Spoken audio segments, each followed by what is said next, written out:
Okay, good morning, students. Today we will learn chapter number 12, friction. Okay, so before starting the chapter, let's clear the concept. What is a friction? Okay, friction क्या होता है? सबसे पहले वो देखते हैं. Okay, so friction is a force that comes into play uh, when two surface come in contact with each other. ठीक है, जब दो सरफेस एक दूसरे के कांटेक्ट में आते हैं तब फ्रिक्शन का रोल प्ले होता है. ठीक है, जब तक दो सरफेस कांटेक्ट नहीं होंगे तब तक किसी भी सब्सटेंस पे किसी भी सरफेस पे फ्रिक्शन नहीं लगेगा, जब तक दो सरफेसेस कांटेक्ट में नहीं आते. Okay, then second point is the frictional force. The frictional force और the force of friction acts in the opposite direction of the motion of the object. ठीक है, डेट मीन्स ये लाइन क्या बोल रही है कि जो फोर्स ऑफ फ्रिक्शन है फ्रिक्शनल फोर्स होती है. ठीक है, ये ऑलवेज अपोजिट डायरेक्शन में लगेगा. ठीक है, मान लो कि ओके यहाँ पे देखिए एग्जाम डायग्राम दिया हुआ है. ओके देखो,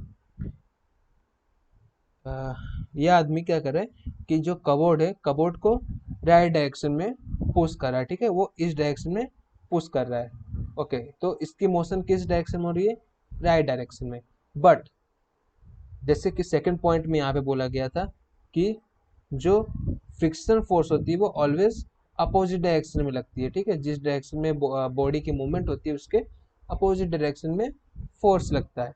सो यहाँ पे देखिए नीचे जो फोर्स ऑफ फ्रिक्शन है वो अपोजिट डायरेक्शन में, डेट मीन्स लेफ्ट डायरेक्शन में. अगर बॉडी की मूवमेंट राइट डायरेक्शन हो रही है तो जो फोर्स ऑफ फ्रिक्शन है वो ऑलवेज लेफ्ट डायरेक्शन में लगेगा. ठीक है, थर्ड पॉइंट क्या बोल रहा है? The force of friction opposes the relative motion between the surface of two moving object. मतलब वही बोल रहे हैं कि वो ऑलवेज क्या करेगा, जो भी ऑब्जेक्ट होगा जो भी सब्सटेंस होगा वो मूव कर रहा होगा उसके अपोजिट डायरेक्शन में अपोज करेगा. ठीक है, उसके अपोजिट डायरेक्शन में फ्रिक्शन फोर्स लगेगा जो उसके मूवमेंट को अपोज करने की ट्राई करेगा. ठीक है, so this is known as the friction और force of friction. Okay, let's see the which factors are affecting the friction. Okay, कौन कौन से factors affect करते हैं? So यहाँ पे three factors हैं. First is the regularity of the surface, sorry, irregularity of the surface. Second, the regularity of the surface or its smoothness. And third is the if two surfaces are pressed hard. Okay, so let's see the first point. If we move an object which has an irregular or rough surface on another surface which is also irregular, the force of friction will be high in this case and the moment of object would be restricted. That means ये क्या बोल रहा है कि मान लो कि दो surface है. ठीक है, surface A and surface B. अगर उन दोनों दोनों सरफेस की जो स्मूथनेस है, ठीक है, वो इरेगुलर है. ठीक है, वो जो सरफेस वो उनका जो नीचे की सरफेस वो इरेगुलर है. सो जितना ज़्यादा उनकी सरफेस इरेगुलर होगी उतना ज़्यादा फ्रिक्शन फोर्स लगेगा. ठीक है, फॉर एग्जांपल इसका बेस्ट एग्जांपल दे तो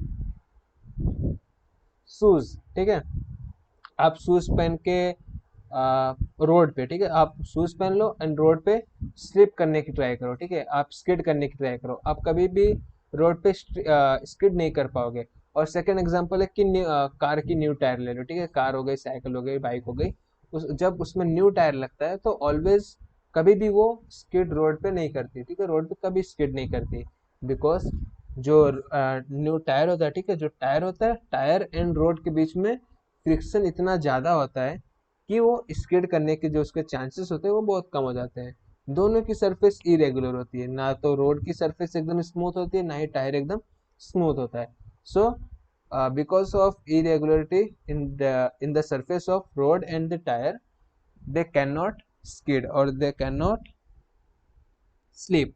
ओके, तो उनकी जो पकड़ होती है, जो उनकी जो होल्डिंग होती है, जो ग्रिप होती है रोड के ऊपर टायर की, बहुत ज़्यादा अच्छी होती है. ओके, एक तरह से ये जो हमारी गाड़ी की मूवमेंट होगी उसको भी रोकता है, ठीक है।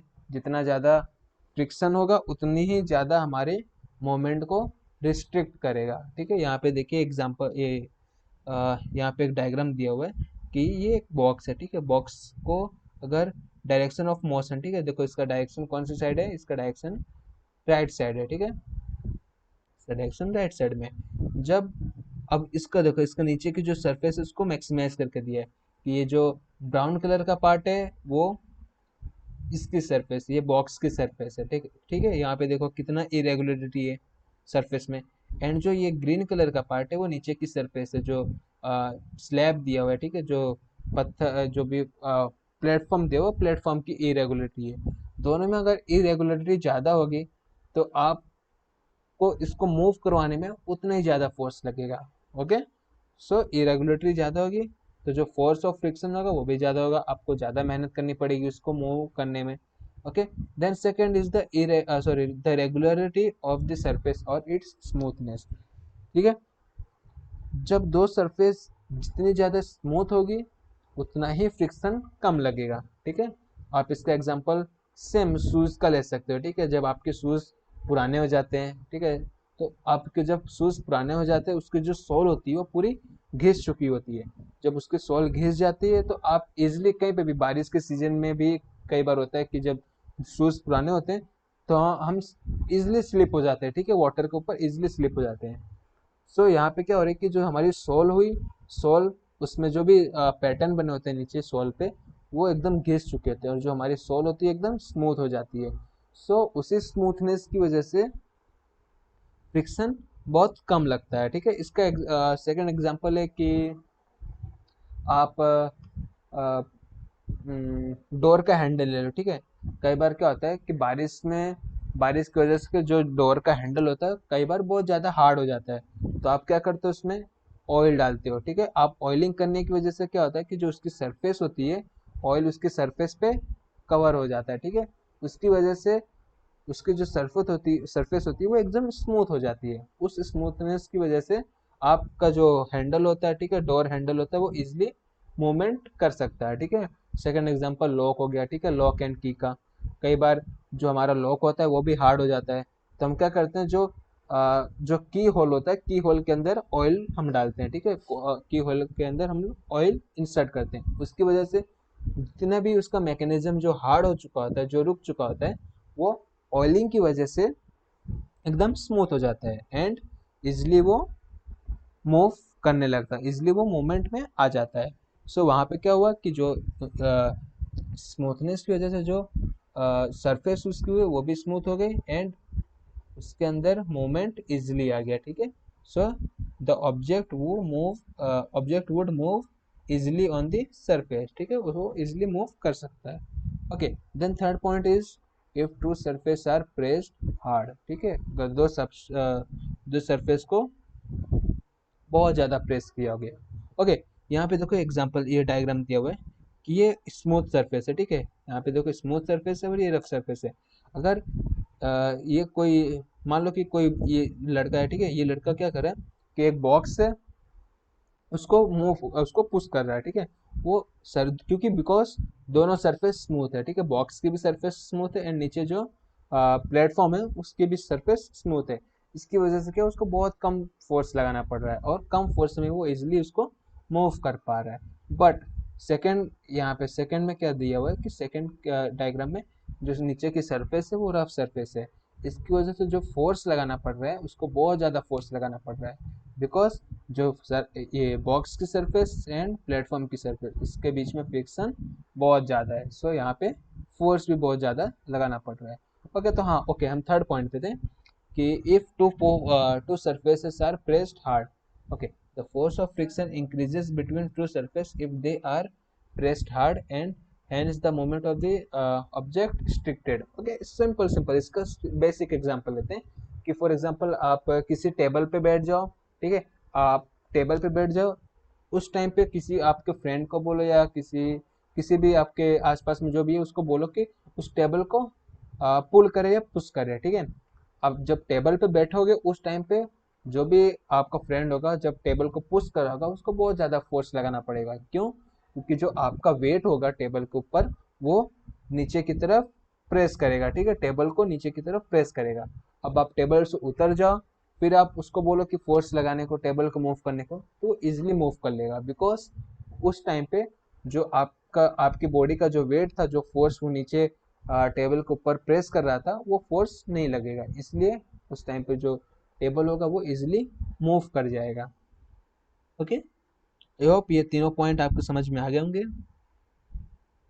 Okay, now let us understand the type of the friction. कौन कौन से टाइप होते हैं फ्रिक्शन के? ठीक है, यहाँ पे 4 टाइप दिए हुए फ्रिक्शन के। First static friction, second sliding friction, third rolling friction and fourth is fluid friction. Okay, static friction. ठीक है, स्टैटिक फ्रिक्शन में क्या होता है कि द फोर्स ऑफ फ्रिक्शन या the frictional force that comes into play until an object start moving is called static friction। ठीक है, that means static means क्या होता है?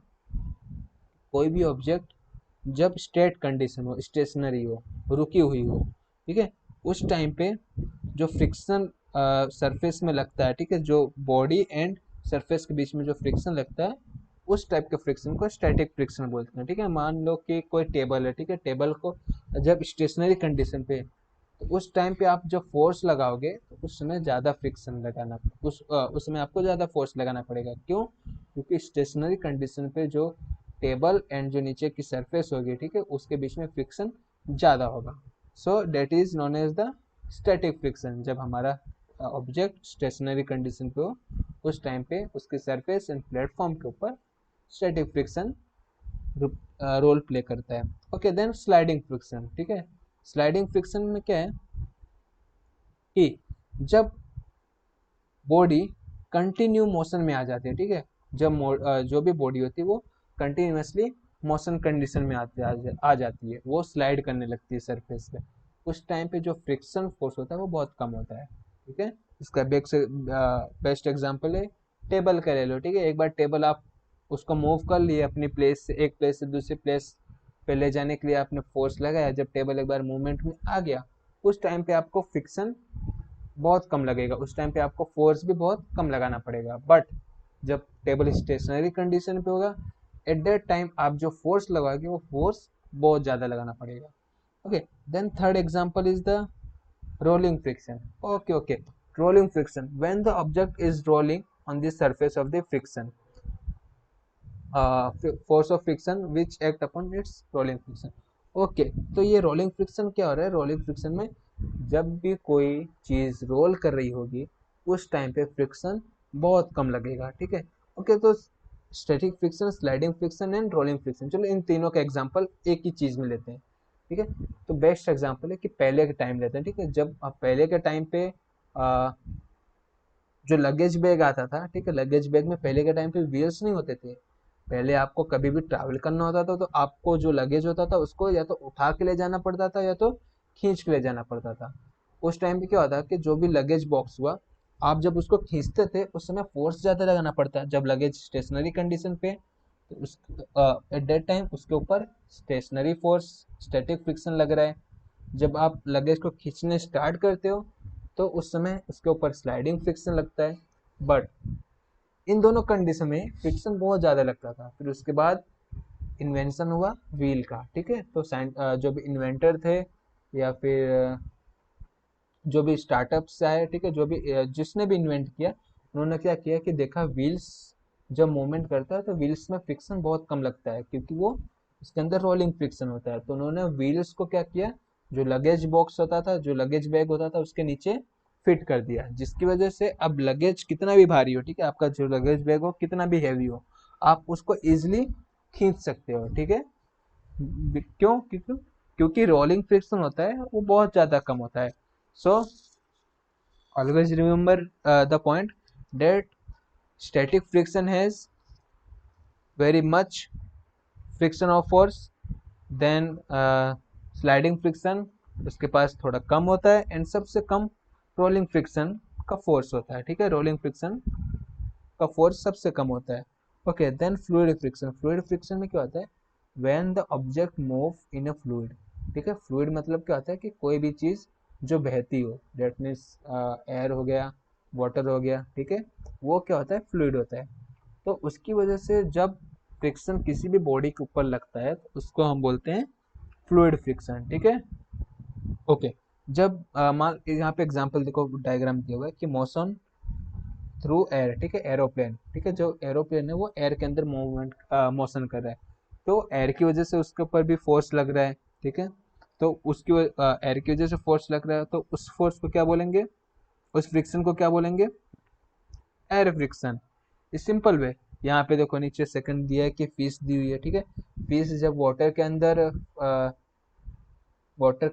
तैरती है तो क्या करता है, जब वाटर के अंदर मूव करती है तो उसकी वजह से, वाटर की वजह से भी फेस के ऊपर फ्रिक्शन लगता है, ठीक है। फेस हो गई, बोट हो गया, सबमरीन हो गई, जब भी वो वाटर के अंदर मूव करता है, ठीक है, जब ट्रैवल करता है तो वाटर की वजह से उसके ऊपर भी फ्रिक्शनल फोर्स एक्ट होता है, ठीक है, उसकी वजह से भी फ्रिक्शनल फोर्स अप्लाई होता है। सो यहाँ पे देखो सबसे ज़्यादा बताया गया कि यहाँ पे कंपैरिजन दिया है तीनों फ्रिक्शन में, सबसे ज़्यादा किस में होता है फ्रिक्शन फोर्स, स्टैटिक फ्रिक्शन में, देन स्लाइडिंग फ्रिक्शन में, और सबसे कम फ्रिक्शन किस में होता है, रोलिंग फ्रिक्शन में। ओके, तो ये सब हमने अभी टाइप्स पढ़ लिए, कितने टाइप के फ्रिक्शन होते हैं, कौन कौन से थे। रोलिंग, सबसे पहले स्टैटिक फ्रिक्शन, सॉरी, हाँ, static not static,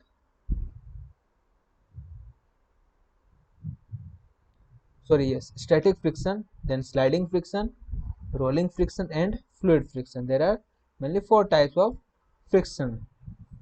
Okay, now let us understand what are the advantage of frictional force and what are the disadvantage of frictional force, ठीक है।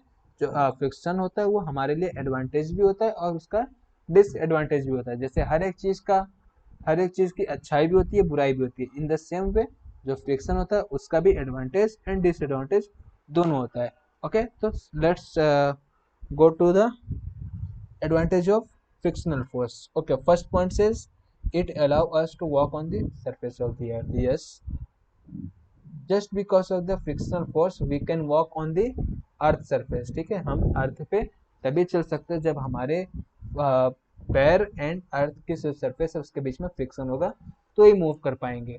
अगर फ्रिक्शन नहीं होगा तो आप मूव नहीं कर पाओगे। फॉर एग्जांपल ले लो कि आप एक प्लेटफॉर्म ले लो, ठीक है, आप एक प्लेटफॉर्म के ऊपर पूरा ऑयल गिरा दो, ठीक है, जब ऑयल गिर जाएगा तो आप उस ऑयल सरफेस के ऊपर मूव करने की ट्राई करो, आप कभी भी मूव नहीं कर पाओगे, आप स्लिप हो जाओगे, स्लिप होके नीचे गिर जाओगे, ठीक है। बेस्ट एग्जांपल है कि जो बनाना पील होता है, ठीक है, केले का छिलका होता है, आपका पैर जैसे केले के छिलके पे पड़ता है तो केले के छिलके एंड जो अर्थ होता है, ठीक है, जो सरफेस होती है, रोड होता है, उसके बीच में फ्रिक्शन कम होता है, तो उसकी वजह से क्या होता है, आप इजिली स्लिप हो जाते हो, आप उसके ऊपर मूव नहीं कर पाते हो, वॉक नहीं कर पाते हो। So friction is very important for us while we walking on the surface of earth. Okay, then second point is it allow us to write with the pen on the surface of the paper, ठीक है, just because of the frictional force we can write uh, on the paper with the help of the pen, and also we can write on the blackboard or whiteboard with the help of our chalk. Okay, just because of frictional force. Okay, then third point is it allow us to fix a nail in the wall. Okay, always when we fix a nail, ठीक है, जब भी हम wall के ऊपर जब खिल्ली हम जो भी कील होती है, ठीक है, जैसे ही हम उसको फिक्स करते हैं, अगर फ्रिक्शन नहीं होगा तो जो कील होगी वो उसकी पोजीशन फिक्स नहीं होगी, वो ऑलवेज चेंज हो जाएगी। जैसे ही हम हैमर उसके ऊपर स्ट्राइक करेंगे, जो कील होती है वो ऑलवेज अपनी पोजीशन चेंज कर देगी। Okay, then a moving object, okay, ठीक है, ये पॉइंट इजी है, सॉरी इजी नहीं, ये पॉइंट एकदम कॉमन है। The moving object would never be able to come into the rest state of the rest without the friction force, ठीक है, अगर फ्रिक्शन नहीं होगा तो कभी भी कोई भी बॉडी रेस्ट कंडीशन में नहीं आएगी, ठीक है। अगर मान लो कि रोड एंड टायर के बीच में फ्रिक्शन नहीं है तो आप एक बार व्हीकल को या एक बार अपनी साइकिल की या गाड़ी को एक बार पुल करो या पुश कर दो, ठीक है, एक बार पुश कर दो, अगर वो एक बार मोशन में आ गई तो कंटिन्यूअस मोशन में रहेगी, कभी भी वो रुकेगी नहीं जब तक उसके ऊपर फ्रिक्शनल फोर्स अप्लाई नहीं होगा। सो it is very important for us that frictional force help us in our day-to-day life. Okay, then last point is the it would not be possible to drive any automobile on the road without the frictional force. Yes, it's a completely true. ठीक है, कभी भी हम अपनी गाड़ी या अपना vehicle कभी भी हम रोड के ऊपर नहीं चला पाएंगे, अगर फ्रिक्शन नहीं होगा तो कभी भी नहीं चला पाएंगे। Just because of friction we can drive our automobiles. Okay, cycle, गाड़ी, कार कभी भी तभी चला सकते जब रोड एंड टायर के बीच में फ्रिक्शन होगा। अगर फ्रिक्शन नहीं होगा तो ऑलवेज हमारी जो गाड़ी होगी वो स्किड हो जाएगी। ठीक है, ओके, यहाँ पे देखिए कुछ पॉइंट लिखे गए हैं। ठीक है, कि sparking of the match stick. ठीक है, जब भी हम माचिस जलाते हैं तो जो मैच बॉक्स होता है उसके भी मैच बॉक्स होता है वो एंड जो मैच स्टिक होते हैं उन दोनों के बीच में फ्रिक्शन होता है। Just because of the friction, जैसे ही हम मैच स्टिक को मैच बॉक्स के ऊपर रब करते हैं उसकी वजह से क्या होता है, हीट जनरेट होता है। हीट जनरेट होने की वजह से fire, it catches the fire. Okay, then second is the given spiked shoes of the cricket player. ठीक है, जो भी क्रिकेट प्लेयर होते हैं वो खेलते खेलते स्लिप ना हो जाए। ठीक है, जो बिकॉज जो ग्राउंड होता है वो ग्रेसी होता है। ठीक है, उसके ऊपर घास उगी होती है, तो घास वाले ग्राउंड में दौड़ना, रन करना बहुत हार्ड होता है। सो उनके जो शूज होते हैं उसके नीचे स्पाइक्स होते हैं। ठीक है, जिसकी वजह से उनके शूज एंड ग्राउंड के बीच में फ्रिक्शन ज़्यादा होता है, होल्डिंग ज़्यादा होती है। ठीक है, then we are able to drive automobile, जैसे ऊपर देखा, and write on the paper. Okay, let's go to the disadvantage of the frictional force. Okay, frictional force के जैसे हमने पढ़ा ऊपर एडवांटेज है, वैसे उसके डिसएडवांटेज भी होते हैं। ठीक है, मेनली डिसएडवांटेज क्या होता है कि मशीन्स में होता है। ठीक है, यहाँ पे देखो मशीन्स में होता है कि क्या होता है, जब मशीन के पार्ट होते हैं, ठीक है, कंटिन्यूस मूवमेंट की वजह से जो मशीन के जो पार्ट्स होते हैं वो ऑलवेज एक दूसरे के कांटेक्ट में रहते हैं। जब मशीन मूव करती रहती है तो उसकी वजह से क्या होता है, जो उनके जो पार्ट्स कांटेक्ट में रहते हैं उसके अंदर हीट जनरेट होना स्टार्ट हो जाता है। ठीक है, उसकी वजह से एनर्जी का लॉस्ट होता है, देन वर्क भी कम मिलता है, एंड उसकी वजह से वेयर एंड टेयर भी होता है। ठीक है, जो भी हमारा मशीन का पार्ट होता है वो जल्दी खराब हो जाता है। Then another example is the force of friction result in the wear and tear of the object such as the moving part of the machine. जैसे देख हमने tyre of the vehicle and sole of the shoes. ठीक है, friction force की वजह से क्या होता है कि जो हमारे टायर होते हैं व्हीकल्स के, हमारे शूज के जो सोल होते हैं वो बहुत जल्दी घिस जाते हैं, बहुत जल्दी टीयर हो जाते हैं। ठीक है, then frictional force also lead, okay, frictional force also lead to decrease in the speed of the moving vehicle. ठीक है, हमारी जो व्हीकल्स होती है जब वो मूविंग कंडीशन होती है, just because of the friction force उसकी स्पीड भी कम हो जाती है। Okay, then it can lead to the noise pollution in certain causes. For instance, aircraft produce loud sound due to the resistance of the air। ठीक है, air resistance वजह से भी क्या होता है, जब आप जो हमारे एयरक्राफ्ट होते हैं, ठीक है, एरोप्लेन हो गए, फिर फाइटर जेट हो गया, ठीक है, इनकी वजह से क्या होता है कि जब भी वो एयर के अंदर ट्रैवल करते हैं तो एयर फ्रिक्शन की वजह से बहुत ज़्यादा नॉइस पोल्यूशन क्रिएट होता है। ठीक है, जब भी आप देखना, जब भी एरोप्लेन आपके सर के ऊपर से जाता है तो उसकी एक आवाज़ आपको सुनाई देने लगती है। ठीक है, वो just because of the air friction. Okay, यहाँ पे देखो causes fire in the forest. ठीक है, कई बार क्या होता है कि जंगल में जो आग लगती है वो इसी फ्रिक्शन फोर्स की वजह से लगती है। Okay, now how can we reduce और इंक्रीज द फ्रिक्शन। ठीक है, अब कैसे इंक्रीज कर सकते हैं फ्रिक्शन एंड कैसे डिक्रीज कर सकते हैं फ्रिक्शन।